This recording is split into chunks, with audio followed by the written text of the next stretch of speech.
എന്താണ് നിങ്ങൾ കൊടുക്കുന്ന മെസ്സേജ്? എന്താണ് കേരളത്തിന് കൊടുക്കുന്ന മെസ്സേജ്? കേരളത്തിന് കൊടുക്കുന്ന ഈ ചാനലുകാർ കൊടുക്കുന്ന മെസ്സേജ് എന്ന് പറഞ്ഞു കഴിഞ്ഞാൽ വളരെ മോശമായൊരു മെസ്സേജാണ്. രാവിലെ ചെയ്യാൻ പറ്റില്ല. രാഹുൽ മത്സരത്തിൽ രാഹുൽ അവിടെ ഈസിയായിട്ട് ജയിക്കും, ഒരു കുഴപ്പമില്ല. CPM ജില്ലാ കമ്മിറ്റി മെമ്പർ മുൻ MLA അകത്ത് കിടക്കുക, അത് ചർച്ച ചെയ്യാൻ ചാനലുകാരുണ്ടോ? ഷഡ്ഡി മാറ്റിയ മന്ത്രി ചർച്ചയില്ല. ഞാൻ സത്യത്തിൽ ഇവിടെ നോക്കിയാൽ ഷഡ്ഡി കിടപ്പുണ്ടോ നമ്മളെടുത്ത് കാണിക്കാനും വേണ്ടി.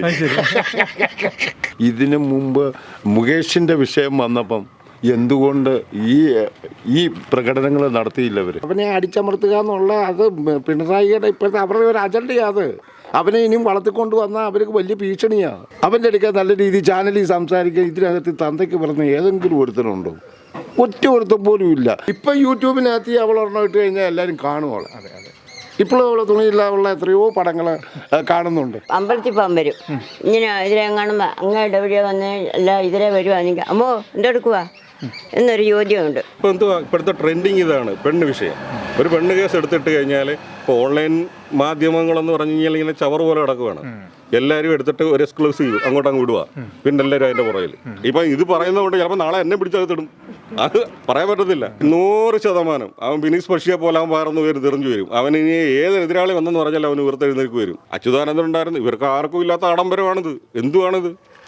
രാജാവ് വന്നു കഴിഞ്ഞാൽ പിന്നെ മറ്റുള്ളവരാരും റോഡിൽ കൂടെ പോകാൻ പാടില്ല. എന്തൊക്കെ നിയമതാണ്.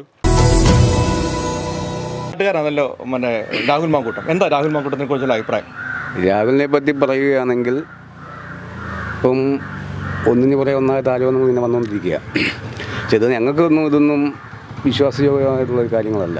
ഇതിപ്പം ശബരിമല പ്രശ്നവുമായി ബന്ധപ്പെട്ട് ഇപ്പം തന്ത്രിയെ കഴിഞ്ഞ ദിവസം അറസ്റ്റ് ചെയ്തു. ഇപ്പം മുൻ മന്ത്രിയോട് പോകാനുള്ളൊരു സാഹചര്യമായിരുന്നു. പക്ഷേ അത് ഇല്ലാതാക്കാൻ വേണ്ടി, വാർത്ത സൃഷ്ടിക്കാൻ വേണ്ടിയാണ് ഇപ്പോൾ ഈ കേസ് കൊണ്ടുവന്നത്. ചാനലും എല്ലാം ഓൺലൈൻ മാധ്യമങ്ങളും എല്ലാം ശ്രദ്ധയിരിക്കാൻ വേണ്ടിയാണ് ഇപ്പോൾ ഈ കേസ് കൊണ്ടുവന്നത്. അപ്പം അല്ലാതെ ഈ പിണറായി വിജയൻ മുഖ്യമന്ത്രി ആഭ്യന്തരം വഹിക്കുന്ന ഈ രാഹുലിനെതിരെ തുടക്കം മുതലേ ഒരുപാട് കേസുകൾ, അതെന്ന് വെച്ചാൽ അവരെ പ്രതിരോധത്തിലാക്കുന്ന ഒരു നേതാവാണ് രാഹുൽ. പാർട്ടിക്കെതിരെ ആര് ശബ്ദിച്ചാലും അതിനെ പ്രതിരോധിക്കാൻ കഴിവുള്ള ഒരു യുവ നേതാവായിരുന്നു. അപ്പം തുടക്കം മുതലേ പിണറായി വിജയൻ രാഹുലിനെ ഇല്ലായ്മ ചെയ്യാൻ വേണ്ടി ഓരോ കാര്യങ്ങൾ ചെയ്തുകൊണ്ടിരിക്കുകയായിരുന്നു. അതിൻ്റെ ഭാഗമേ ഉള്ളത്. ഇത് തുടക്കം മുതലേ അങ്ങനല്ലേ?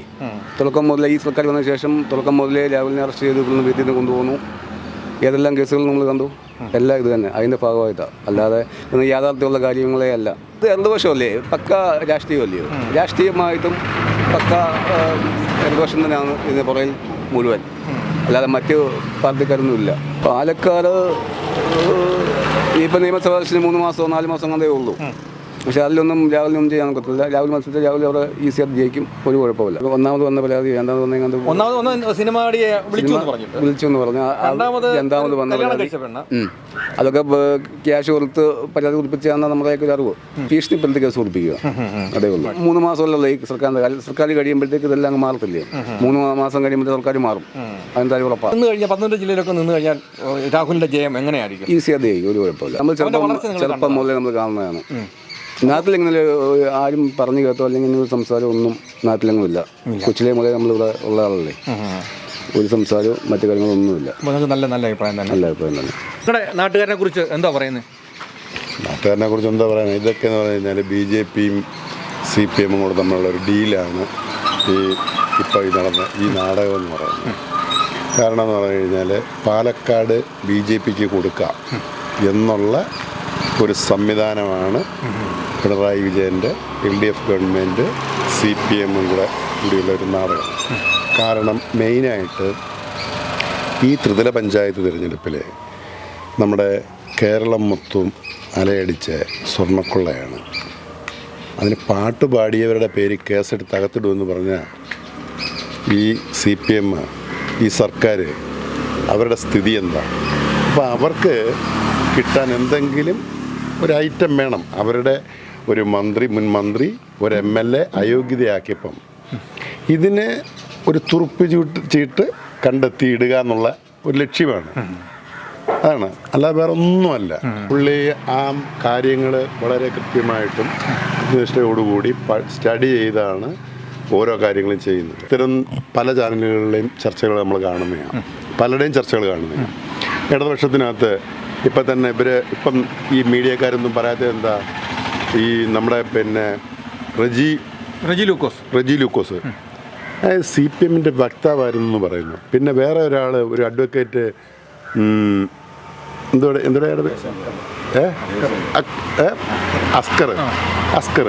അസ്കർ BJPയിലോട്ട് പാനായിട്ട് വഴിവെട്ടി ഇങ്ങനെ പൊക്കൊണ്ടിരിക്കുന്നു. അതുപോലെ തന്നെ റെജി ലൂക്കോസ് BJP ചേർന്നു. തലേന്ന് വരെ ചാനൽ ചർച്ചയിൽ നിങ്ങൾ ബാധിച്ച് പിറ്റേന്ന് നേരം വെളുത്തപ്പം രാത്രി സൂര്യൻ ഉദിച്ചായിരുന്നെങ്കിൽ എന്തായിരിക്കും നമ്മൾ കാണേണ്ടിയിരുന്നത്. പക്ഷേ രാത്രി സൂര്യൻ ഉദിക്കാഞ്ഞത് കൊണ്ട് നമ്മൾ കണ്ടില്ല. പിറ്റേന്ന് സൂര്യൻ ഉദിച്ചു കഴിഞ്ഞപ്പം ഒരു 11 മണിയൊക്കെ ആയപ്പോഴത്തേക്ക് പിന്നെ BJPയുടെ സംസ്ഥാന പ്രസിഡന്റിനെ കെട്ടിപ്പിടിച്ച് BJPയുടെ ഷാൾ ഇടുന്നില്ല നമ്മൾ കണ്ടത്. അതിനെക്കുറിച്ചൊന്നും ഒരു ചർച്ചയില്ലല്ലോ. ഈ ചാനലുകാർ സത്യത്തിൽ ഇതല്ല ചർച്ച ചെയ്യേണ്ടത്. കേരളം ചർച്ച ചെയ്യേണ്ട വിഷയങ്ങൾ സ്വർണ്ണക്കൊള്ള, ദേവസ്വം ബോർഡ് പ്രസിഡന്റ്, ദേവസ്വം മന്ത്രിമാർ ഇരുന്ന് ഈ തീവെട്ടിക്കൊള്ള നടത്തിയതിനെക്കുറിച്ചാണ് ചർച്ച ചെയ്യേണ്ടത്. അല്ലാതെ ഈ വിഷയമല്ല. ഈ ചാനലുകാരെല്ലാം ഇതിൻ്റെ പുറകെ നടക്കും. സത്യത്തിൽ എന്താണ് നിങ്ങൾ കൊടുക്കുന്ന മെസ്സേജ്? എന്താണ് കേരളത്തിന് കൊടുക്കുന്ന മെസ്സേജ്? കേരളത്തിന് കൊടുക്കുന്ന ഈ ചാനലുകാർ കൊടുക്കുന്ന മെസ്സേജ് എന്ന് പറഞ്ഞു കഴിഞ്ഞാൽ വളരെ മോശമായൊരു മെസ്സേജാണ്. കാരണം ആ BJPയിൽ റിക്രൂട്ട്മെൻറ്റ് ചെയ്യുന്നു, CPMൽ നിന്ന്, പിന്നെ CPMൽ നിന്ന് പിണറായി വിജയൻ ഓരോരുത്തരെ BJPയിലോട്ട് കൊടുക്കുന്നു. ആ ഒരു സംവിധാനം പോകുന്നു. അതുപോലെ തന്നെ ഈ സ്വർണ്ണക്കൊള്ള, അതുപോലെ തന്നെ ഈ ഓട്ടോറിക്ഷ തൊഴിലാളികളുടെ ക്ഷേമാതി പൈസ എവിടെയെന്ന് അറിയുന്നില്ല. ഒന്നും ചർച്ച വരുന്നില്ല. ഇതൊന്നും ഒരു ചാനൽ ചർച്ചയിലും വരുന്നില്ല. സ്വർണ്ണക്കൊള്ള മാത്രമോ? ഓട്ടോറിക്ഷ തൊഴിലാളി, അതായത് രാവിലെ വണ്ടി എടുത്തുകൊണ്ട് ഇറങ്ങി ഒരു ഓട്ടോറിക്ഷ ലോൺ എടുത്ത് ഓട്ടോറിക്ഷ ഓടി അവൻ്റെ കുടുംബം കഴിയണം, അതിൻ്റെ ഫൈനാൻസ് അടയ്ക്കണം, അതിൻ്റെ ടാക്സ് അടയ്ക്കണം, അത് ടെസ്റ്റ് ചെയ്യണം. ഈ കാര്യങ്ങളെല്ലാം ചെയ്തിട്ട് മുക്കിന് ക്യാമറ വെച്ചിട്ട് പിണറായി വിജയൻ്റെ പോലീസ് RTOയും പെറ്റിയടിക്കുന്ന ആ പൈസ അടയ്ക്കണം. അത് കഴിഞ്ഞിട്ട് ഇവർ ക്ഷേമനിധി അടച്ച പൈസ കാണാനില്ല. അതിവിടെ പോയി. ആ പൈസ ഇല്ല. അപ്പോൾ അതേ സ്ഥിതിയിൽ ഒരു ഭയങ്കര കൊള്ള നടത്തിയിട്ട് ഈ കൊള്ളയെല്ലാം മറച്ചു വെക്കാനായിട്ട് ഇത് റൂട്ട് മാറ്റി വിടുന്ന ഒരു സ്ഥിതിയാണ് ഇന്ന് ഈ കേരളത്തിൽ നടന്നുകൊണ്ടിരിക്കുന്നത്. ഇപ്പം നമ്മുടെ 740 കോടി രൂപ മറ്റേ അന്ന് പുനരധിവാസത്തിന് വേണ്ടിയിട്ട് ആ പൈസയും ഇല്ല. എത്ര 400 കോടി പോലും വേണ്ടല്ലോ. അത് മൊത്തവും കാര്യങ്ങൾ ചെയ്യാം. വീടും വെച്ച്, സ്കൂളും വെച്ച്, എല്ലാ കാര്യങ്ങളും, എല്ലാ ഫെസിലിറ്റിയും ആ പഴയതിനേക്കാളും പുതുമയോട് കാര്യങ്ങൾ ചെയ്യത്തക്ക രീതിയിൽ കാര്യങ്ങൾ ചെയ്യുവാനുള്ള ഒരു 400 കോടി രൂപ വേണ്ട. ആ ബാലൻസ്, ഈ പൈസ എന്ത് ചെയ്യും? അപ്പോൾ അതേ സ്ഥിതിയിലാണ് കാര്യങ്ങൾ. ഈ കാര്യങ്ങളതെല്ലാം മറച്ചു വെക്കാനും ഈ കാര്യങ്ങൾ റൂട്ട് തിരിച്ചുവിടുന്നതിനും വേണ്ടി മാത്രമാണ്. ഇപ്പോൾ ഈ ഇടതുപക്ഷം പറയുന്നത് 110 സീറ്റ് പിടിക്കുമെന്ന്, UDF പറയുന്നത് 100 സീറ്റ് പിടിക്കുമെന്ന്. 100 പ്ലസ്സാ. ഉറപ്പാണ്. പിന്നെ ഭരണം അടുത്ത പ്രാവശ്യം UDF തന്നെ. ഇപ്പം ഞാൻ പറയട്ടെ, ഇത് ഇപ്പം തന്നെ ഈ CPMൻ്റെ ജില്ലാ കമ്മിറ്റി മെമ്പർ, മുൻ MLA അകത്ത് കിടക്കുക. അത് ചർച്ച ചെയ്യാൻ ചാനലുകാരുണ്ടോ? ഇല്ല. ചർച്ച ചെയ്യാൻ ചാനലുകാരില്ല. അപ്പം അതൊക്കെ ചർച്ച ചെയ്ത് കൊണ്ടുവരേണ്ട കാര്യങ്ങൾ അതിനെയെല്ലാം മറയ്ക്കാൻ ഷഡ്ഡി മാറ്റിയ മന്ത്രി ആ ചർച്ചയില്ല. ഞാൻ സത്യത്തിൽ ഇവിടെ നോക്കിയാൽ ഷഡ്ഡി കിടപ്പുണ്ടോ നമ്മളെടുത്ത് കാണിക്കാനും വേണ്ടി. നിങ്ങളുടെ നാട്ടുകാരൻ ഇന്ന് ഒരു ഹോട്ടൽ മൊത്തം വളഞ്ഞിട്ടാണ് ഇന്ന് അറസ്റ്റ് ചെയ്തുകൊണ്ട് പോയത്. ഇതിപ്പോ തീവ്രവാദിയെക്കാളും കഷ്ടം പിടിച്ചൊരു ഏർപ്പാടല്ലേ. ഇതൊന്നും ശരിയാണെന്ന് ഞങ്ങൾ വിശ്വസിക്കുന്നില്ല. ഇതിനു മുമ്പ് 100 കൂട്ടം 2-3 കേസ് കെട്ടി ഇതുകൊണ്ട് വന്നേല്ലയോ. ഞാൻ ചോദിക്കുന്ന ഇതേ ഉള്ളു, ഇതിനു മുമ്പ് മുകേഷിന്റെ വിഷയം വന്നപ്പം എന്തുകൊണ്ട് ഈ പ്രകടനങ്ങൾ നടത്തിയില്ല? ഇവർ മാർക്സിസ്റ്റ് പാർട്ടിയുടെ എത്രയോ നേതാക്കന്മാർ പീഡിപ്പിച്ചതായിട്ട് പരസ്യമായിട്ട് മാധ്യമങ്ങളിൽ വന്നേല്ലയോ. അതിനെതിരായിട്ട് എന്തുകൊണ്ട് അന്നൊന്നും ഇവരെ കണ്ടില്ല? ഇന്നിപ്പം ഈ 3ാമത്തെ പ്രാവശ്യം ഇങ്ങനെ ഇത് കാണിക്കുമ്പോൾ ഇതൊക്കെ ശുദ്ധ കള്ളത്തരമാണ്. ഈ 3 മാസം കഴിയുമ്പോൾ ഇലക്ഷനെ മുന്നോടിയായിട്ട് ഇലക്ഷനെ പ്രതിനിധീകരിക്കാനും ആളുകളുടെ കണ്ണിയും മണ്ണ് വാരിയിടാനും വേണ്ടിയുള്ളൊരു പൊതു പരിപാടിയായത്. ഇപ്പം തന്നെ നിങ്ങൾ ആലോചിച്ച് നോക്കി, ഏതെങ്കിലും കാലത്ത് ഇലക്ഷൻ വരുന്ന സമയത്ത് ഇലക്ഷനോട് അടുപ്പിച്ച് ഏതെങ്കിലും ഒരു നേതാക്കന്മാരെ തേജോവധം പെണ്ണുകേസിൽ പെടുത്തുന്ന ഇവരുടെ ഒരു സ്ഥിരം പല്ലവിയാണ് അത്. അതിന് ഇപ്പം നമ്മൾ ഞങ്ങളെ സംബന്ധിച്ച് ഞങ്ങളാരും ഇത് വലിയ ആനക്കാരോട്ട് കാണുന്നില്ല. നാട്ടുകാരെ സംബന്ധിച്ച് രാഹുൽ മാങ്കൂട്ടം എന്ന വ്യക്തിയെ നിങ്ങൾ എങ്ങനെയാണ് കാണുന്നത്? അവനെ പോലെ നല്ലൊരു ചെറുപ്പക്കാരൻ, ഞാൻ ചോദിക്കട്ടെ, സംസാരശുദ്ധി കാര്യങ്ങളും ഉള്ളൊരു ചെറുപ്പക്കാരൻ. അവനെ അടിച്ചമർത്തുക എന്നുള്ള അത് പിണറായിയുടെ ഇപ്പോഴത്തെ അവരുടെ ഒരു അജണ്ടയാണ്. അത് അവനെ ഇനിയും വളർത്തിക്കൊണ്ട് വന്നാൽ അവർക്ക് വലിയ ഭീഷണിയാണ്. അവൻ്റെ അടുക്കൽ നല്ല രീതിയിൽ ചാനലിൽ സംസാരിക്കാൻ ഇതിനകത്ത് തന്തയ്ക്ക് പറഞ്ഞ ഏതെങ്കിലും ഒരുത്തനുണ്ടോ? ഒറ്റ ഒരുത്തം പോലും ഇല്ല. എല്ലായിടത്തെയും അടിച്ചമർത്തി നാശമാക്കുന്നില്ല. അവനോടൊപ്പം സംസാരിച്ച് പിടിച്ചു നിൽക്കാൻ ആരെങ്കിലും ഉണ്ടോ? ആരുമില്ല. അവനെപ്പോലുള്ള നല്ല ചെറുപ്പക്കാരനെ ഞങ്ങളാരും ഇത് അംഗീകരിക്കുന്നില്ല ഒരിക്കലും. പിന്നെ ചെറുപ്പം മുതലേ ഞങ്ങൾ കാണുന്നത് അവനെ ഞങ്ങളങ്ങനെ കാണുന്നില്ല. പിന്നെ ഞങ്ങളുടെ നാട്ടിൽ അങ്ങനെയുള്ള ഒരു കാര്യങ്ങൾക്കും അവനെ എന്നുണ്ടെങ്കിൽ ഈ നാട്ടിൽ അങ്ങനെയുള്ള അവനെക്കുറിച്ച് യാതൊരു അവ്യാഖ്യാതികളും ഉണ്ടായിട്ടില്ല. ഞങ്ങൾക്കത് പറയാനുമില്ല. അങ്ങനെ ഒരു കാര്യം പറയാനുമില്ല. ഇതെല്ലാം തട്ടിത്തെറിപ്പിച്ച് രാഹുൽ മാങ്കൂട്ട് ശക്തനായി തിരിച്ചു വരും 100%. എന്ന് വിചാരിക്കുക. ഇല്ല, വിചാരിക്കുമല്ല, വന്നിരിക്കും 100%. ആ സിനിമ നടി ശരിക്കും സിനിമയിൽ അഭിനയിക്കുന്ന സമയത്ത് നിങ്ങൾക്കറിയാമായിരുന്നോ? എനിക്കറിയില്ല. അറിയത്തില്ല, ഞങ്ങൾക്കും അറിയത്തില്ല. അതോടുകൂടി അവള് ഫേമസ് ആയോ? അത്രമാത്രം. നടിയെന്ന് പറഞ്ഞിട്ട് യുവ നടിയെന്ന് പറഞ്ഞ ഞങ്ങളൊരാളെ നമ്മളാരും കണ്ടിട്ടില്ല. അവള് ഫേമസ് ആയി, അത്ര തന്നെ. ഇപ്പൊ യൂട്യൂബിനകത്ത് അവൾ ഒരെണ്ണം ഇട്ട് കഴിഞ്ഞാൽ എല്ലാവരും കാണുവോളെ. ഇപ്പോഴും അവളെ തുണിയില്ലാതുള്ള എത്രയോ പടങ്ങൾ കാണുന്നുണ്ട്. അത്ര തന്നെ. അമ്മയ്ക്ക് അറിയാമോ ഈ രാഹുൽ മാങ്കൂട്ടത്തിനെ? അയ്യോ, പിന്നെ കുഞ്ഞുനാളി പോലെ ഇവിടെ ജനിച്ചു വളർന്ന കുഞ്ഞിനെ അറിയത്തില്ലയോ? ആ, എങ്ങനെ അമ്മയോടൊക്കെ പെരുമാറുന്നത്? എന്നെ വിളിച്ച അമ്മ ഈ പറഞ്ഞതുപോലെ മോൻ വിളിച്ച പോലെ തന്നെ അമ്മേന്ന് വിളിച്ചാൽ എല്ലാം വിളിച്ച് കേൾക്കുകയല്ല.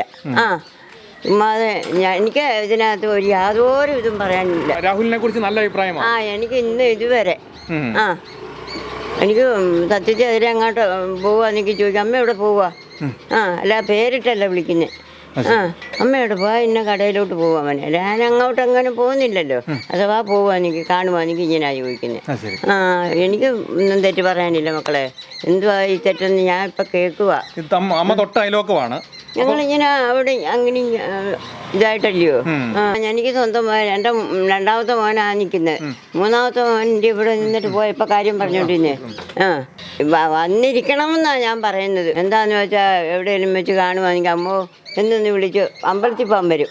ഇങ്ങനെ ഇതിലെ കാണുമ്പോൾ അങ്ങയുടെ എവിടെയോ വന്ന് അല്ല ഇതിലെ വരുവാണെങ്കിൽ അമ്മോ എൻ്റെ എടുക്കുക എന്നൊരു ചോദ്യമുണ്ട്. എന്നെ അല്ലാണ്ട് ഇച്ചിപ്പോൾ എന്ന് പറഞ്ഞിട്ടുമില്ല, ഞാൻ കേട്ടിട്ടുമില്ല.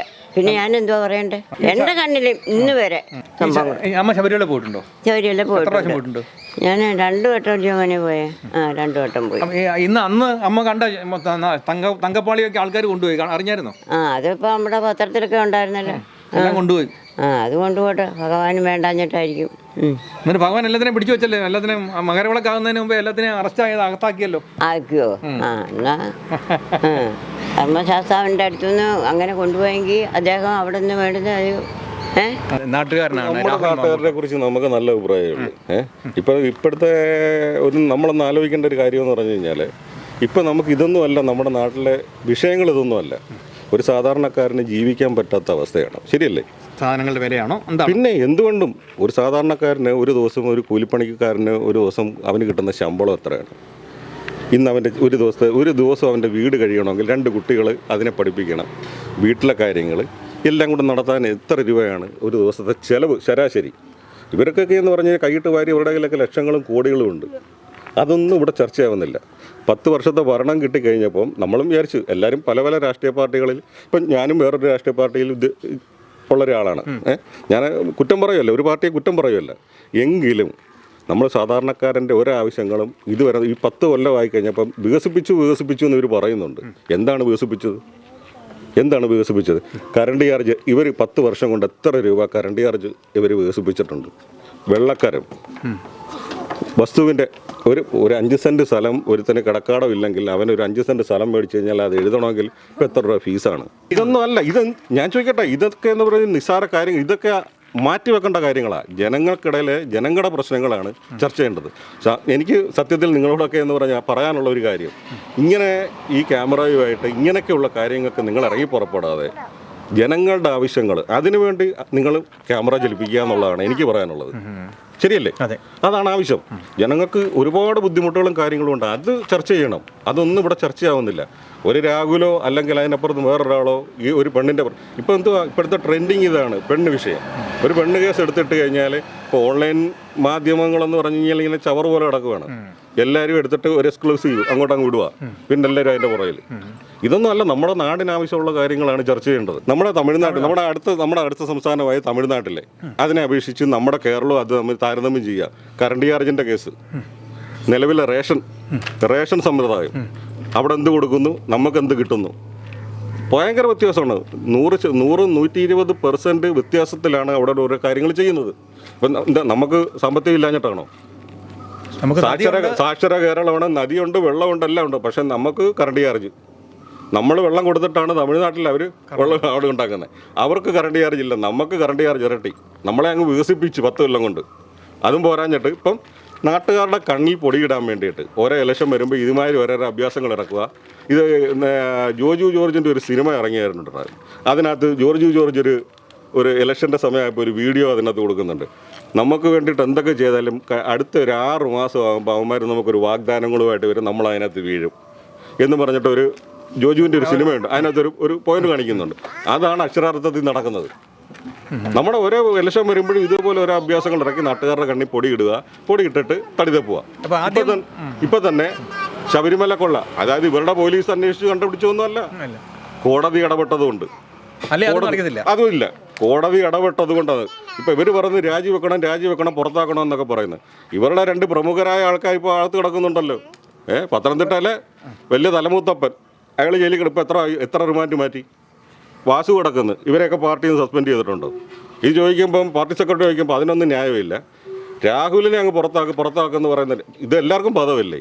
ഒരു പാർട്ടിക്കല്ല, എല്ലാ പാർട്ടിക്കാർക്കും ബാധകമാണ്. അത് നിയമം എല്ലാവർക്കും ഒരേ വഴിയാണ്, എല്ലാം അതേ രീതിയിൽ ചെയ്യണം. അപ്പോൾ സ്വന്തം കാര്യം മറച്ചു വെച്ചിട്ട് 2 കാലം മന്തുള്ളവൻ 1 കാലം മന്തുള്ളവനെ മന്താന്ന് വിളിക്കേണ്ട കാര്യമുണ്ടോ? ഇല്ല.